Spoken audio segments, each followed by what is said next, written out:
राजस्थान में राजनीति अगर किसी एक परिवार ने की है तो वो मिर्धा परिवार है।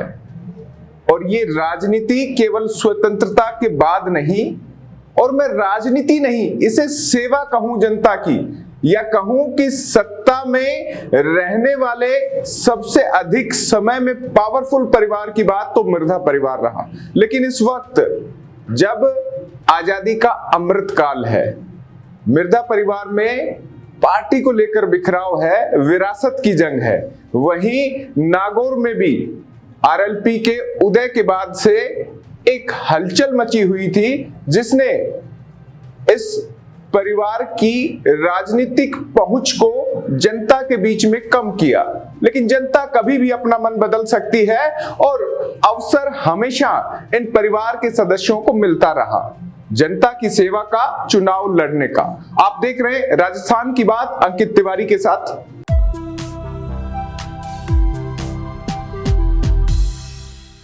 इस कार्यक्रम में आगे बढ़ने से पहले राजस्थान चौक को सब्सक्राइब कर लीजिए।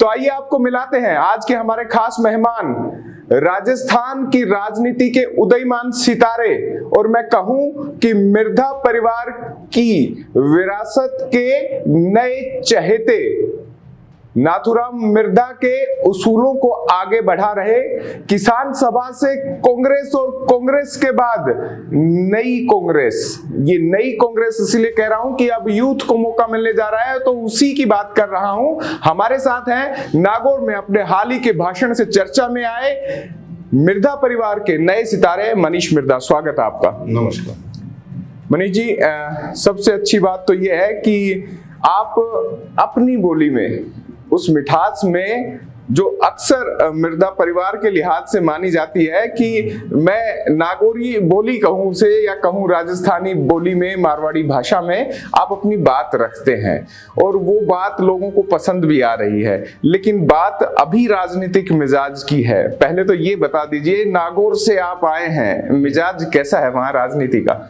मिजाज जबरदस्त है, सपोर्ट जबरदस्त है दोनों पार्टियों के एक साथ गठबंधन करने से, और दोनों पार्टी के कार्यकर्ताओं में जबरदस्त जोश है। और इस बार जीत का मार्जिन पिछली बार से भी डबल रहने वाला है।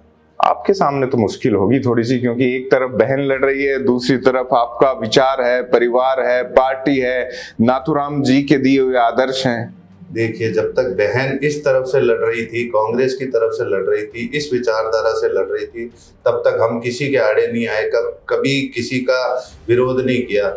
आज हमारी मजबूरी ये है, चाहे इसको कह लीजिए कि हमारी ज़रूरत है अभी की ये, कि हमको पार्टी के लिए ही खड़ा होना पड़ेगा, क्योंकि हम तो कांग्रेसी विचारधारा से तो दूर हो ही नहीं सकते। ये तो हमारे जीन्स में आई है, हमारे खून में आई है। ये विलय किसान सभा का जब कांग्रेस में हुआ था, बलदेव राम जी की जब किसान सभा, नाथूराम जी जब सेक्रेटरी थे, और उस समय जब विलय हुआ था, तब से हमारा तो विचारधारा सब कांग्रेस के साथ ही चलता है जी। तो अब मतलब असमंजस वाली बात नहीं है, क्लियर कट है कि बहन आप अपने लिहाज से चुनाव लड़ रही है, हम तो कांग्रेस को नागौर में जिताएंगे, आरएलपी गठबंधन को जिताएंगे। उनकी सहूलियत थी जहां वो चले गए। टिकट के दावेदार तो आप भी थे। जब मैं चुनाव से ठीक पहले राजस्थान चौक की टीम ग्राउंड पर मौजूद थी, तो कई लोगों ने कहा कि कांग्रेस अगर उम्मीदवार उतारे तो मनीष मिर्धा के रूप में उन्हें नया चेहरा मिल सकता है। टिकट आपको नहीं मिली क्योंकि गठबंधन के खाते में चली गई। कुछ तो टीस आपको भी होगी, कुछ तो लगा होगा कि यार मैं तो जस्ट कदम रख रहा था, उससे पहले ये सीट इधर चली गई। ये देखिए, ये सवाल एक पहले भी पूछा गया था, उसमें भी मैंने जवाब दिया था कि हम जो कैंडिडेट्स होते हैं, जो टिकट की दावेदारी कर रहे होते हैं, हम बड़ा वन डायमेंशनल सोच रहे होते हैं। हम सिर्फ अपने बारे में सोच रहे होते हैं कि हमको सवाल इसीलिए क्योंकि आप पहली बार ही इस क्षेत्र में उतर रहे थे। मुझे भी लगा था हुआ होगा थोड़ा बहुत, पर फिर जब आप ऑन द लार्जर कैनवस सोचते हैं आप, तो ये लगता है कि हम बहुत वन डायमेंशनल होते हैं। पार्टी को कई चीजें सोचनी पड़ती है।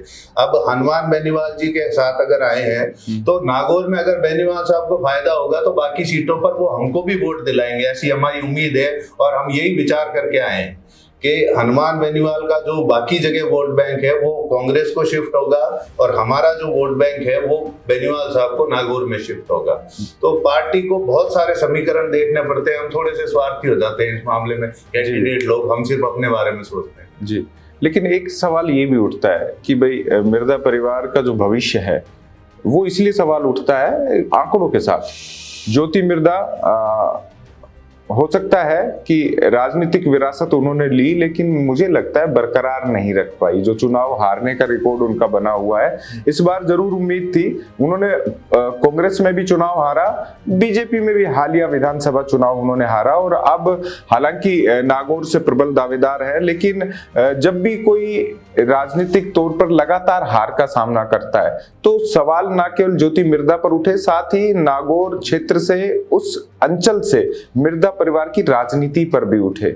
कुछ तो टीस होती होगी, कुछ तो ऐसा होता होगा कि यार ये लगातार हार मिर्जा परिवार, यानी नाम के पीछे मिर्जा लगाना राजनीतिक तौर पर परेशान करने वाला होगा। मिर्जाओं की वजह से, मिर्जा परिवार की वजह से वैसा कुछ नहीं है जी। 2009 में जब वो चुनाव लड़ने आई थी, जब वो जीती थी, तब उन्होंने स्वयं खुद ने कहा था कि मुझे पहला वोट नाथुराम जी के नाम से दे दो, अगली बार मैं वोट अपने काम के नाम पर मांगू जी। वो काम का वोट उनको कभी नहीं मिला जी। और मिर्जा परिवार इसलिए क्योंकि मुझे तो 2 दिन जुम्मे 7 दिन हुए राजनीति में कदम रखे हुए या सेवा उसमें आए हुए, पार्टी के लिए आए हुए, और मिर्जा परिवार के लिए जो प्रेम दिखा है लोगों का, लोग बुला बुला के, घर पे बुला बुला के स्वागत कर रहे हैं, चौक पे बुला के स्वागत कर रहे हैं, तो परिवार का नाम अब उनके पास वो लेगेसी क्लेम करने को रही नहीं, क्योंकि उनको काम के नाम पर वोट मांगते थे, वो कभी उनको मिले, माने आप पर शिफ्ट हो गई है वो, अब लेगेसी हम क्लेम कर रहे हैं। लेकिन ये दावा राजनीतिक तौर पर तो ठीक है, एक दावा कोर्ट में भी चल रहा है। परेशान तो आपकी बहन और आपके बीच में भी कुछ मसले तो है। वो मैंने पहले भी कहा, जैसे वो उनका कभी फोन कॉल तो आया नहीं है, ना उनके नंबर है मेरे पास, पर उनके बहन से आते रहते हैं टाइम पर हमारे पास, कभी हाई कोर्ट से आता है, कभी एसीजेएम से आता है, कभी सुप्रीम कोर्ट से। भाई बहन का ये प्यार भी अनूठा है, लेकिन इसमें कहें तो ये आखिर बात क्यों नहीं होती? अब तो कहती कि रिशपाल मिर्जा जी को भी वो बीजेपी में ले गई, जरूरत थी, भले ही भतीजे हैं, लेकिन फिर भी उन्होंने कहा उन पर विश्वास है, आपसे नाराजगी। ये क्यों? क्या ये मामला पूरा का पूरा कोर्ट में चल रहा है उस वजह से है, या उन्हें लग रहा है कि जो राजनीति वो 2009 में करके निकली उसके बाद फायदा नहीं मिला, तो वो फायदा आप पर शिफ्ट हो गया, तो उनकी राजनीति वहां से उड़ जाएगी? वो उनको जो मैंने जैसे बताया था, वो उतरी हुई हांडिया जो उधर गई है, उनके साथ जो ये राबड़ी गई है, अब ये भी मान रही है कि हमको, राबड़ी भी कह रही है कि हमको भी व्यंजनों में गिनो और दांतों से चबाओ, तो वो कभी होना नहीं है। तो ये जो पीछे गए हैं उनके, इनको लगता है, जिनको भी लगता है कि ये विरासत है, विरासत को वो क्लेम कर लेंगे, उन्होंने बहुत लंबे टाइम से कर ली, और पॉलिटिकली अब वो उनको डिविडेंड्स नहीं मिलते हैं जो वो सोच रहे हैं। परिवार का डिविडेंड एक बार ही मिलता है, वो उन्होंने ले चुके हैं वो। अब इनके पास, किसी के पास परिवार की लेगेसी नहीं है, परिवार की लेगेसी छोड़िए, अब तो इनके पास कोई विचारधारा भी नहीं है, अब तो ये वहां से लड़ रहे हैं, उस पार्टी से लड़ रहे हैं जिस पार्टी को दादा ने जिंदगी भर सत्यानाशी फूल का है, जिस पार्टी में कभी वो दलित मजदूर किसान पार्टी से लड़ लिए चुनाव पर, कभी जनसंघ या जनता पार्टी में उन्होंने नहीं गए वो जी।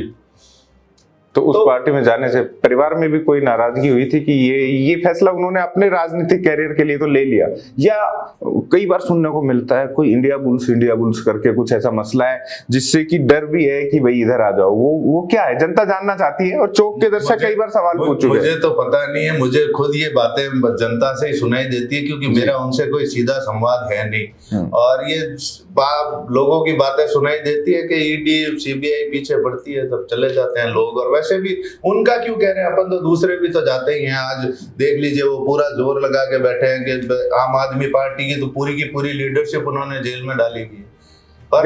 पर ये चीज है कि ये जितनी ज्यादा दादागिरी करेंगे, ये इसको नुकसान होगा। गुनाह करने वाले को तो जेल भी मिलनी चाहिए, हालांकि कोर्ट फैसला करेगा उसमें। आप बार बार कह रहे हैं कि मेरी बात नहीं होती, आप बात नहीं करते या ज्योति जी बात नहीं करती, ये संवाद की कड़ी टूटी क्यों है भाई बहनों में?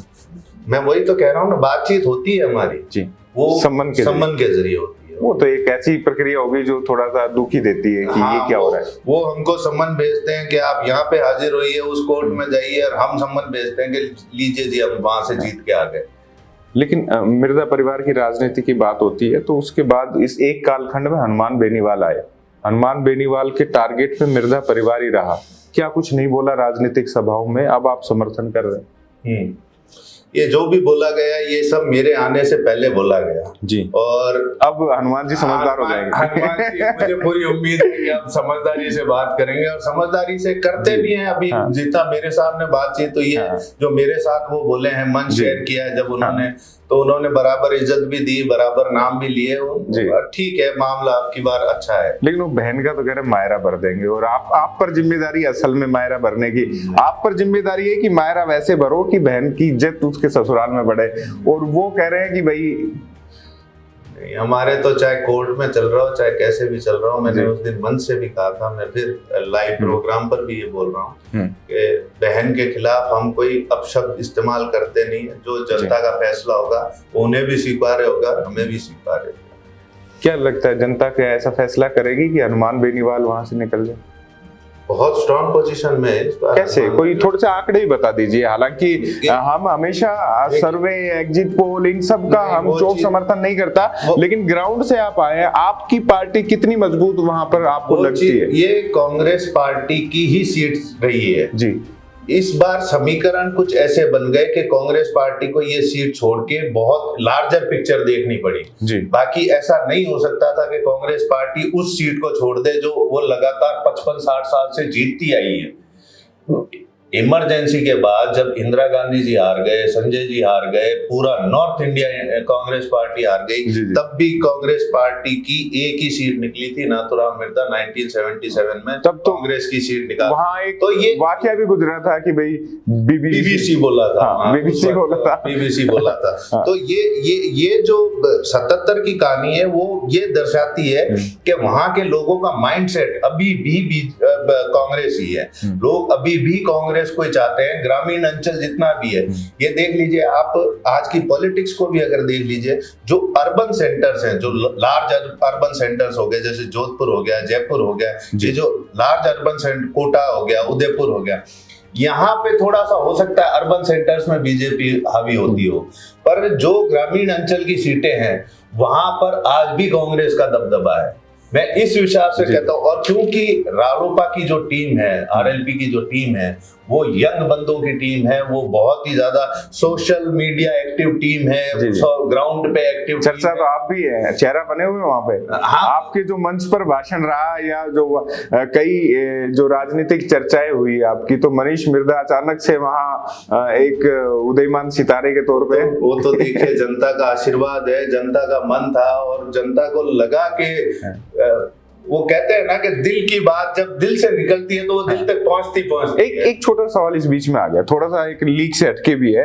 मनीष मिर्जा खुद को कैसा इंसान मानते हैं? मतलब थोड़ा सा अलग हटके हो गया, जनता जाने की मिर्जा परिवार एक लेगेसी, एक पूरा, आपका तो जन्म हुआ जब आपने राजनीति देखी है और अब तक देखते, अब राजनीति थोड़ी बदल गई है आपके लिए, क्योंकि पहले इतने टकराव परिवार में नहीं थे, अब बहुत सारी दिक्कत आ गई। तो मनीष मिर्जा बचपन से लेके अब तक राजनीति के बारे में क्या सोचता है? और जब उन्होंने तय कर लिया कि मिर्जा परिवार की विरासत को बतौर वारिस आगे बढ़ाए राजनीतिक तौर पर, तो क्या मानते हैं आप? अपने आप को किस तरीके से देखते हैं? मैं सब बहुत छोटा था जब से दादा के साथ मिर्चों वाले मेले में, पशु प्रदर्शनी मैदान में जाया करता था उस वक्त भी, और बहुत छोटे टाइम से मैं दादा के साथ रहा हूँ। दादा मुझे लेके जाया करते थे, जयपुर में अपने पास रखा, तो दादा के पास मैं रहा। हालांकि 14 साल की उम्र में, मेरी उम्र जब थी जब दादा का देहांत हो गया।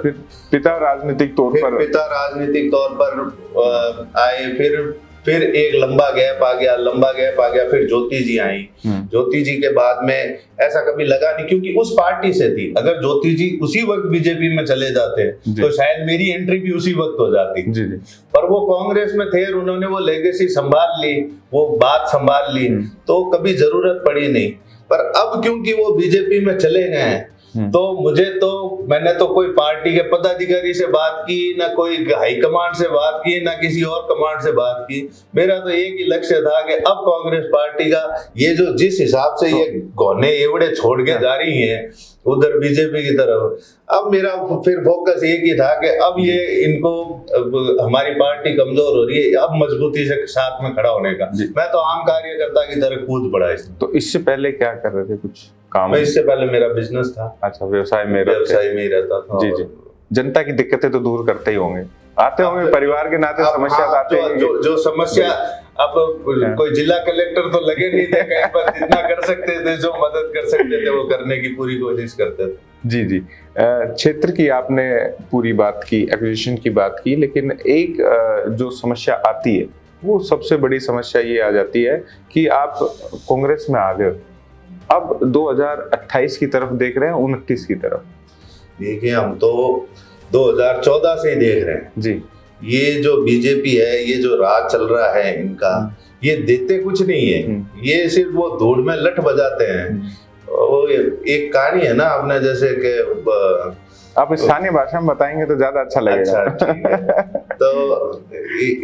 तो एक बकरी हुआ, हाँ।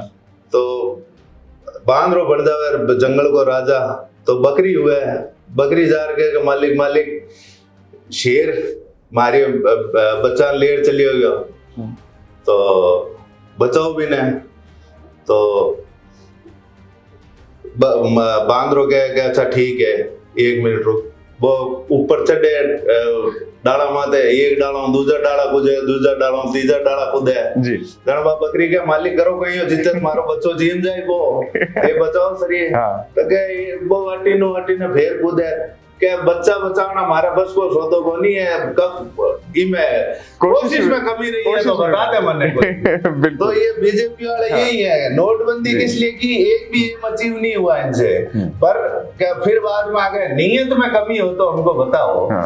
जीएसटी लगा दी, एक भी एम नहीं, 36 फॉर्म भर दिए लगा दिए, उसके व्यापारी परेशान हो गया कि नियत में कमी रही हो तो बताओ। तो किया इन्होंने कुछ नहीं है, पर वो है ना कि नियत में कमी हो तो बताओ, उसी बात पे वोट मांग रहे।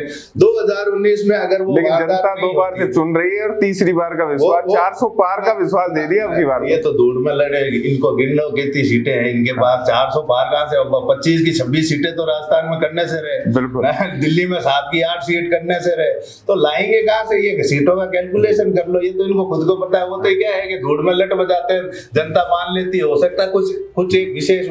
अच्छा क्या है, मीडिया जब इसको उठाता है ना तो लोगों को भी लगता है पता नहीं क्या बहुत बड़ा चमत्कार होने वाला है, ऐसा कुछ नहीं, ग्राउंड रियलिटी बहुत अलग है। मीडिया जो होता है वही दिखाता है जी, हम तो वो मंच है, उन्होंने कहा 405, आप अगर कांग्रेस कह दे कि हम आगे बढ़ेंगे तो हम आप ही तो नया रेवोल्यूशन हो मीडिया का। ये जो लेगेसी मीडिया जो आ रही है, ये तकलीफ तो ये दे रहे हैं आज, ये जो चैनल है, ये जो 24 घंटा घुमाते रहते हैं मोदी मोदी मोदी मोदी, ये भी वही काम करते हैं जो इनके सांसद आते हैं। ये तो चीजें क्या है, राजनीति सत्ता इन सब चीजों में होती रहती है, लेकिन मेरा ये मानना है पत्रकारिता हमेशा समृद्ध रही है राजनीतिक विरासत की तरह। एक सवाल छोटा सा आपसे, और ये मेरा सवाल वापस से नहीं है, मैं कह देता हूँ, ये नागौर के लोग ही पूछ रहे हैं कि भाई जब मिर्जा परिवार के सारे लोग बीजेपी के दरवाजे में घुस रहे हैं, मनीष मिर्जा के पास फोन नहीं आएगा?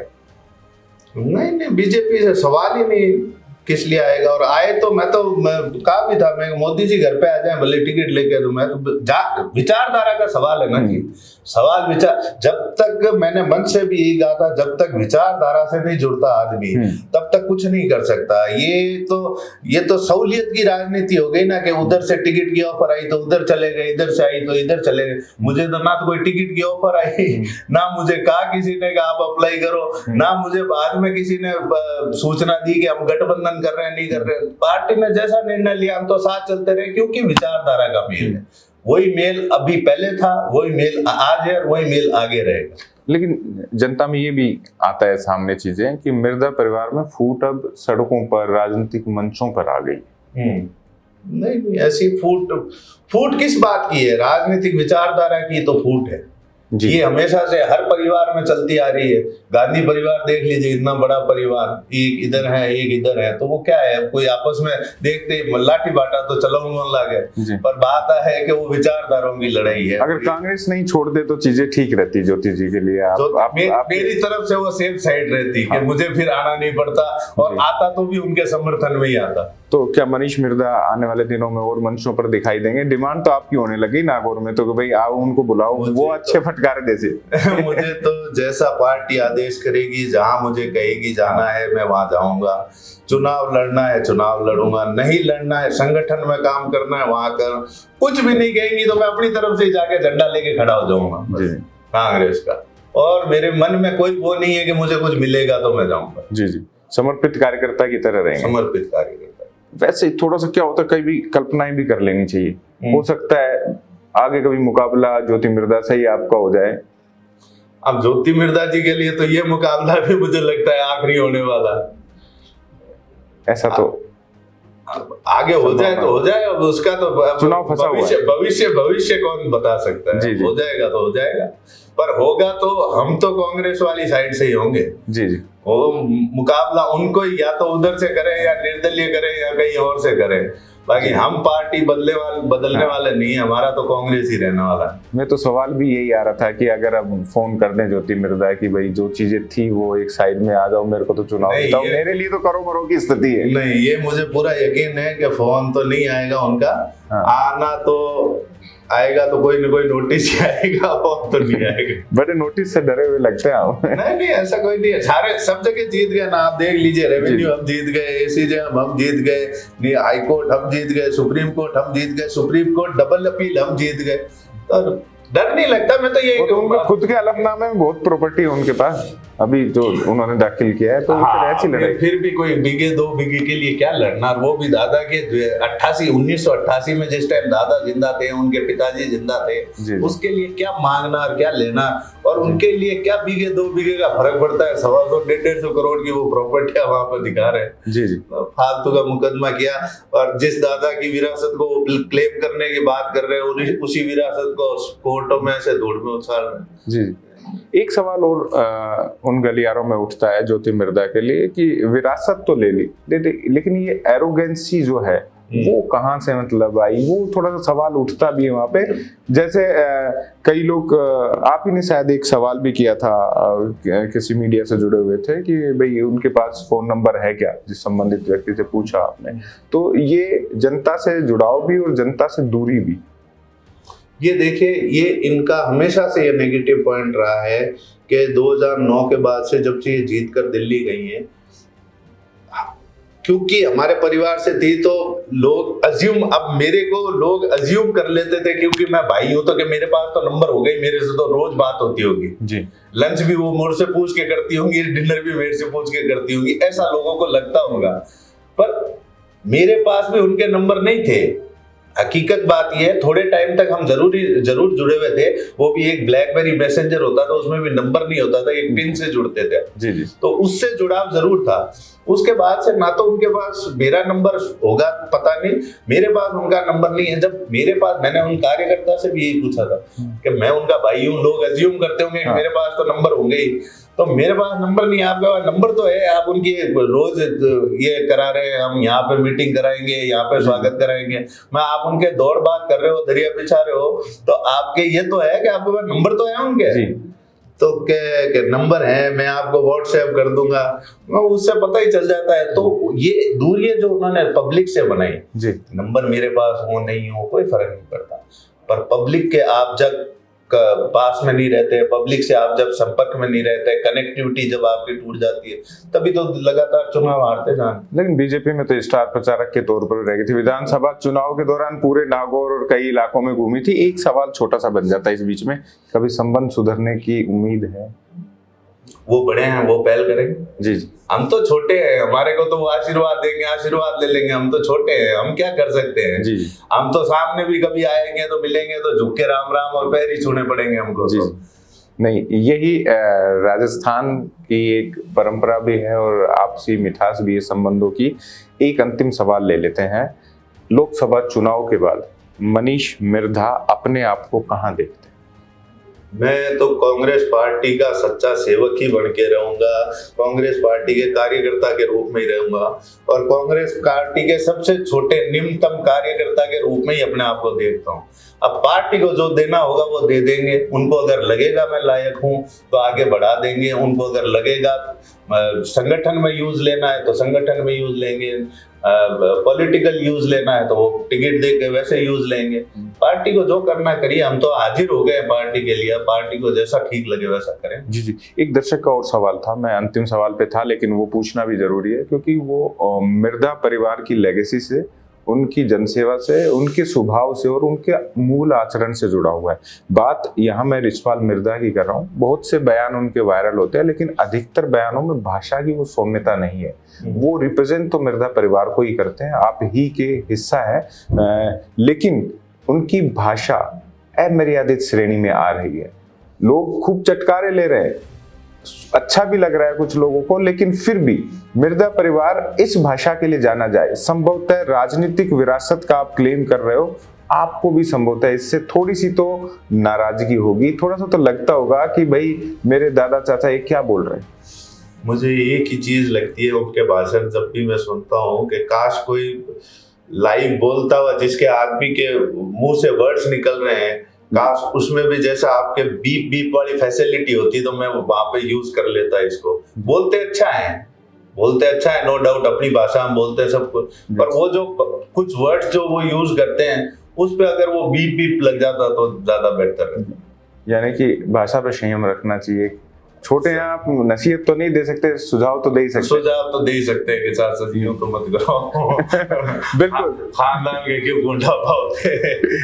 यही बात है। तो एक युवा, ऊर्जावान और राजनीति में अपनी पारिवारिक विरासत को आगे बढ़ा रहे, और वो भी अपने दम पर। एक लंबे इंतजार के बाद अपनी बहन के लिए 2009 और उसके बाद के चुनाव में त्याग करने के बाद फिर से ज्योति मिर्धा के बीजेपी में जाने के बाद संभावनाएं तलाश रहे। नागौर में, राजस्थान में सेवा का भाव लिए मनीष मिर्धा हमारे साथ थे। राजस्थान की बात अंकित तिवारी के साथ कार्यक्रम में फिलहाल के लिए इतना ही। राजस्थान चौक का यह कार्यक्रम आपको कैसा लगा, मनीष मिर्धा के जवाब कैसे लगे, कमेंट बॉक्स में जरूर बताइएगा। और खास तौर पर फिर से इनसे फिल्म में मिलेंगे, कुछ और सवाल जो आपकी तरफ से हो सकते हैं वो भी बताइएगा। फिलहाल के लिए मैं लेता हूं विदा, लेकिन जाने से पहले मेरा अनुरोध यही कि राजस्थान चौक को सब्सक्राइब कर लीजिए। नमस्कार।